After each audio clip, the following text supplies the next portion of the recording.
Hi, I'm Debbie from the Upper Saddle River Library with this month's Grab and Go activity kit, which is Sharpie mugs. You can make a great mug, which is perfect for your Valentine or yourself, and you have a choice of either a monogram, hearts, or dots, or you can really make your own design. It's your project. You can be as creative as you want.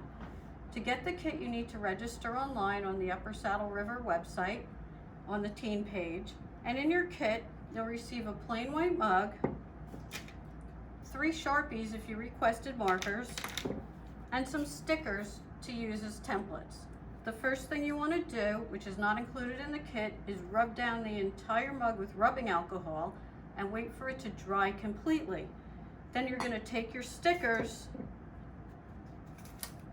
and carefully place it on the mug wherever you like. Try to get it to lay as flat as possible. It might be a little wrinkled, but that doesn't really matter. And then what you're going to do is take your markers and just put little dots wherever you want color. And you're going to, if you want to mix the colors, you can. And the closer you put your dots together, the darker it's going to look. And the further apart they are, the lighter your pattern's going to look. I'm not going to do the whole mug on the video because it'll take way too long, but you can get the idea. And if you take your time, they come out as little dots. If you rush, they come out as dashes, which is also fine. So when you're finished, you're going to pull off the sticker.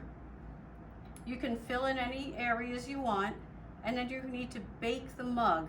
There will be instructions in the kit, but you need to put it in a cold oven and set the oven for 350, bake it for half an hour when it gets up to temperature, and let the mugs cool completely before taking them out. You might want to have a grown-up help you with that part.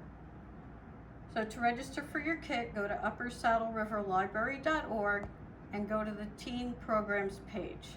Thanks.